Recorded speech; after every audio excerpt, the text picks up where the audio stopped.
On May 24th, 2014, French citizen Mehdi Nemouche killed 2 employees and 2 Israeli visitors of the Jewish Museum in Brussels.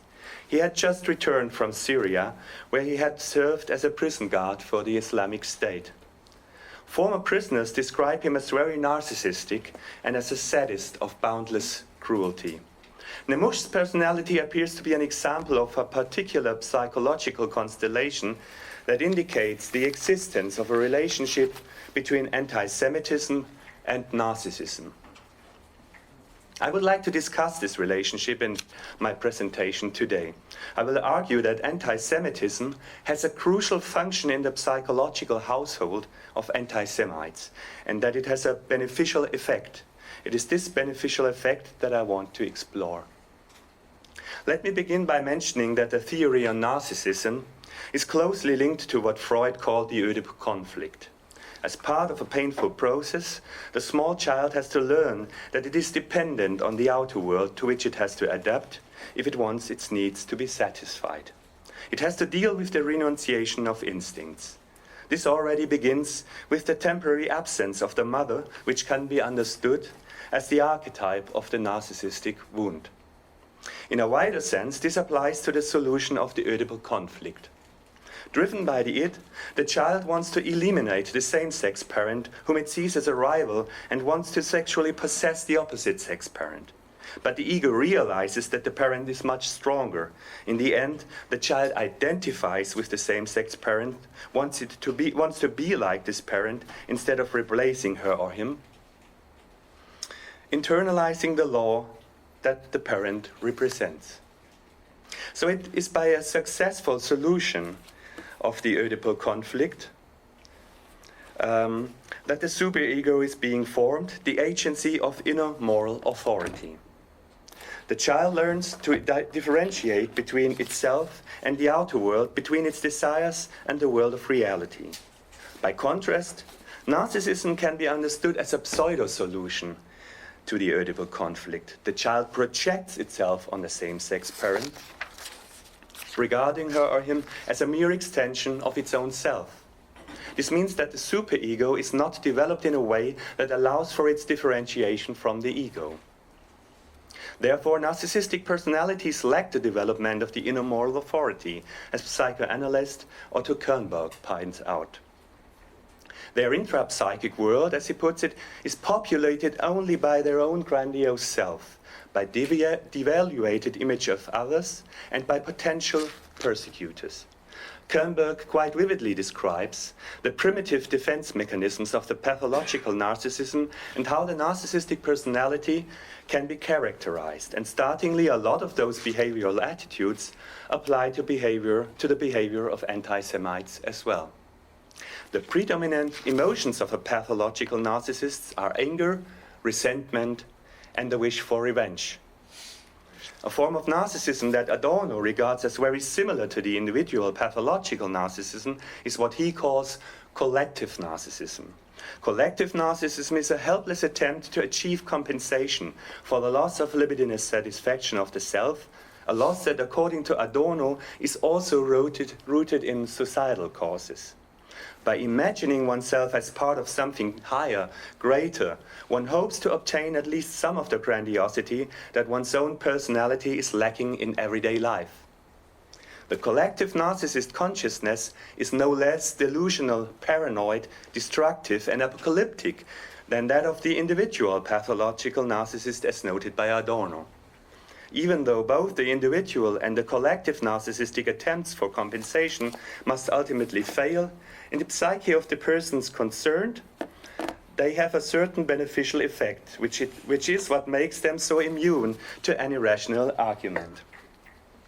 As mentioned before, narcissism can be understood as a pseudo-solution to the Oedipal conflict, and according to French psychoanalysts Bela Grünberger and Pierre Dessoir, it is exactly this function that anti-Semitism has in the psychological household of the narcissist anti-Semite as well.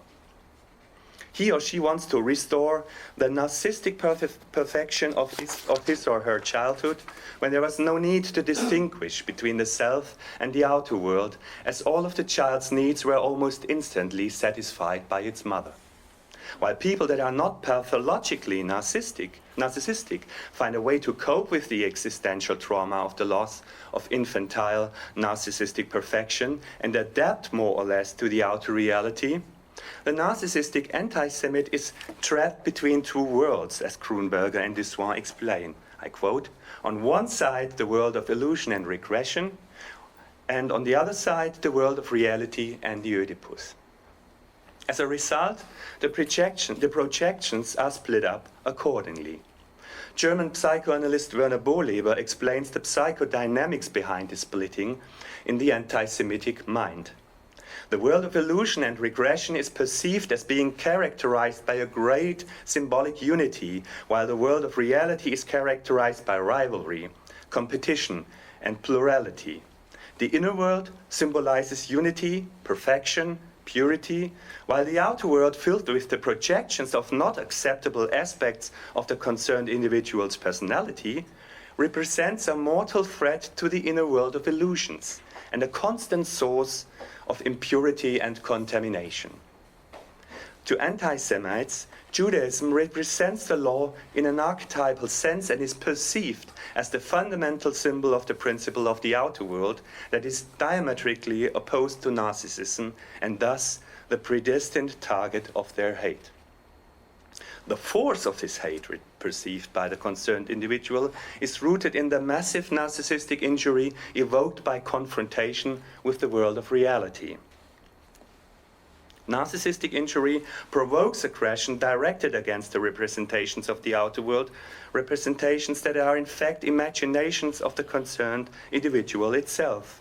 The narcissistic personality recognizes all of its own aggressive components in others as it cannot accept them as part of itself.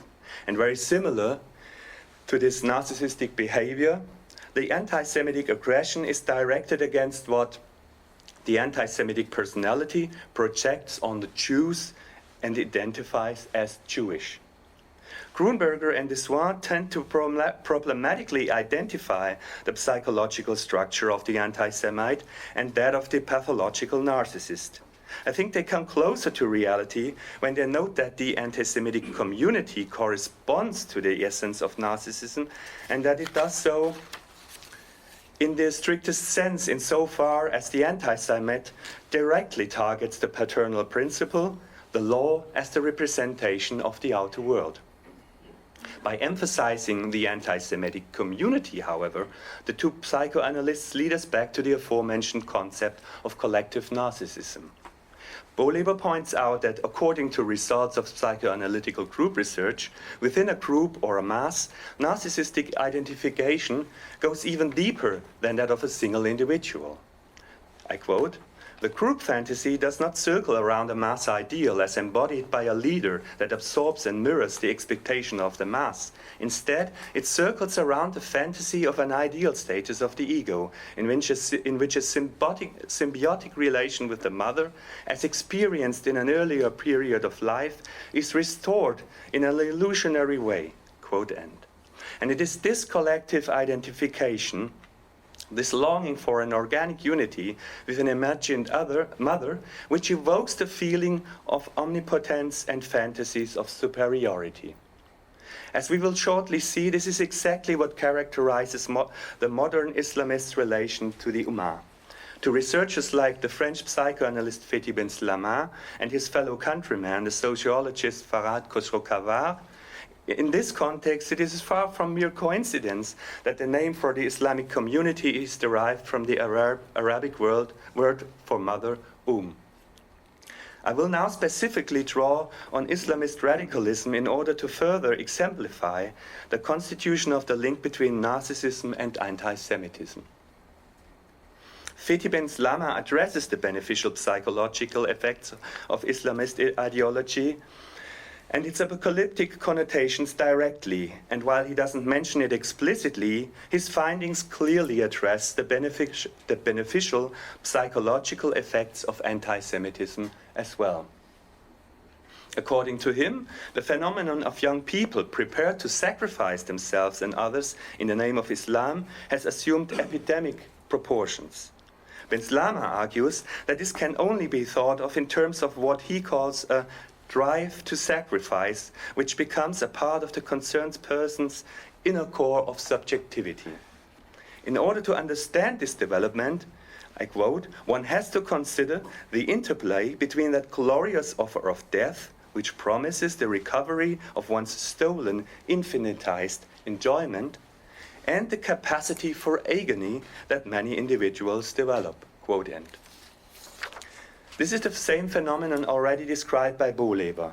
Infinitized enjoyment derived from the fantasy of an ideal status of the ego, the restoration of a symbiotic relationship with the mother. And according to Ben Slama, that is tied to the fantasies of martyrdom and paradise, which forms the psychodynamic basis of this capacity for agony. In this sense, German cultural theorist Klaus Teweleit argues that suicide bombers fantasize about committing not only one, but many attacks, blowing themselves up over and over again. So the capacity for agony partly results from the fact that in their imagination, death is simply what guarantees the eternal continuation of the ideal status of the narcissistic ego, floating in everlasting purity.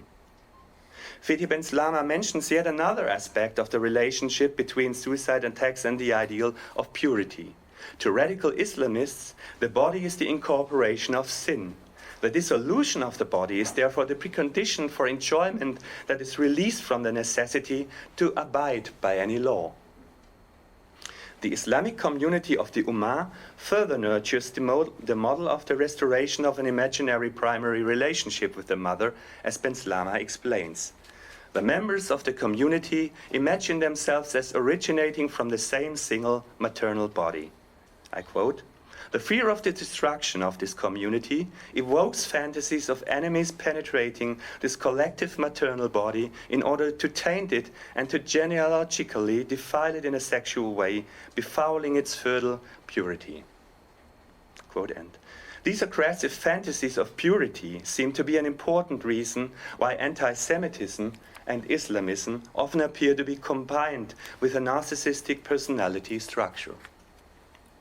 According to Ben Slama, a lot of radicalized youths develop a faith that is qualified by an arrogant submissiveness, which means that their devoutness mainly serves to elevate themselves above others. Rather than submitting themselves to the ethics of Islam, they perceive themselves as the personification of Islamic conscience themselves, Islamic moral conscience itself. In psychoanalytical terms, instead of subordinating to the internalized law as represented by the father, the individual turns into the legislator itself. Farhad Khosrow-Khavar identifies a social basis for this development in what he describes as the relationship between radical Islam and the crisis of authority in several types of families. These Muslim families are clearly based on a rigid patriarchal structure, while at the same time, many of them have either collapsed or have been restructured. Moreover, there is an imperceptible questioning of the patriarchal and rigid family structure as it is faced by modernization. As a result, the father is either de facto deprived of his paternal functions because of his weak status in society, or he is symbolically dead because of his absence. The absence of the father, his symbolic social death, permits an avoidance of the Oedipal conflict, while at the same time potentially constituting a massive narcissistic blow to male youth in particular. By witnessing the symbolic death of their father, they witness their own future social insignificance, the death of the patriarchal omnipotence they had been promised, at least with regard to their role in the family. Against this background, the identification with the Islamist Ummah can serve as a collective narcissist remedy. The following quote from a father's experience with his radicalized son is a perfect illustration of this point. I quote, "My son behaves like a father. He is lecturing me Islamic morals. Moreover, he thinks he is the father of God whom he seeks to protect." Quote end. And this is indeed an inversion of the relationship between father and son. In order to avoid the Oedipal conflict, the son replaces the father imago turning into the representative of the law himself, superseding even God, and turning into the father of God. So the young man himself is the protector and thus the personification of the highest power, the legislator of his own law. To submit oneself to God only in order to become his master, to fulfill the desire to be outside the law in the name of law. To Ben Slama, this promise of sheer omnipotence is a significant cause of the numerous conversions to Islam witnessed today. However, the narcissism of an anti-Semite should not be regarded primarily in a clinical way. Ben Slama makes it very clear that analyzing the subjective reality upon which a phenomenon is based does not result in attesting insanity or claiming that the concerned person is not responsible for his or her actions. He emphasizes that the capacity for agony he analyzes does not depend on a particular pathological condition. In addition, Theodor Adorno declared earlier that characterizing anti-Semites as crazy or psychotic would constitute a great misconception. He instead argues that the anti-Semites' collectively shared form of rationality prevents them from developing any individual pathology. According to him, anti-Semitism is instead a collective delusional system that enables anti-Semites to act sort of rational in many other situations and areas of everyday life. I quote, "The pathological aspect of their behavior is rather the specific form of realism itself, a certain form of lack of empathy that saves them from the inner conflicts neurotic persons have to suffer." Quote end. And the most important inner conflict such persons avoid is the feeling of guilt, which paves the way for their sadistic behavior and their ruthlessness. I've tried to show that while there are manifold political and social aspects to anti-Semitism, we must also consider its psychological side. Anti-Semitism is not explicable by any individual psychology. It does, however, imply certain intrapsychic dispositions that must be taken into consideration if anti-Semitism is to be combated effectively. The beneficial effect of anti-Semitism, at least with regard to certain types of anti-Semites, consists of the illusion of being prevented from engaging with society on a level that threatens to destroy the concerned person's perception of grandiosity and infinite sovereignty rooted in the fantasy of an organic unity devoid of the disenchantment of reality. The narcissist anti-Semite's motivation is to fight what stands between them and their imagined fulfillment of infinite enjoyment. The reality principle and what they, according to the age-old anti-Semitic view, perceive as its fundamentally Jewish agencies, moral consciousness, the rule of law, and democracy, as epitomized by the only democracy in the Middle East, the State of Israel. In the act of anti-Semitically motivated destruction and self-destruction, they enjoy what they experience as the materialization of their magnificent self, turning into the sadistic legislators of their own law, while in reality rejecting all authority. What they act out is the imagination of absolute sovereignty, demonstrated by what Fethi Ben Slama defines as the infinite enjoyment of a cruelty from which, for its victims, there is no escape. As the satisfaction of these delusional fantasies will ultimately fail, they are constantly forced to radicalize their aggression against whatever threatens to limit their enjoyment in order to prevent frustration. And this is one reason why anti-Semitism tends to take on an apocalyptic dimension. This has political, legal, and social implications. Every possible measure must be taken to show narcissistically motivated anti-Semites that an outer world actually exists, a world that does not necessarily submit to their grandiose self and its anti-Semitic projections. However, there is no reason for too much optimism with regard to such effects, as the case of the anti-Semitic murderer Mehdi Nemouch sadly shows. One of his Syrian hostages, French journalist Nicolas Hénin, while on testimony in Brussels told the court that already back then Nemush had seemed particularly happy there were Western journalists among his hostages, as he was eager to gain publicity to enhance his reputation. And already back then Nemush had predicted in joyful anticipation, I quote, "One day you will be witnesses at my trial." And indeed, even the trial itself seems to have served his anti-Semitic purpose, because he felt that it confirmed his importance and magnitude. Unfortunately, this is something that applies to a lot of anti-Semites in a broader sense. They experience their whole environment as a means to reaffirm their grandiose self, even using their critics and criminal prosecutors to refuel their grandiose self and enjoy the attention they receive. Instead of acknowledging the reality of the outer world, they use it as a hall of mirrors, void of all moral restraints from their undifferentiated ego-superego. All the blame they receive serves to assure them of their omnipotence in a perceived hostile environment. Thank you.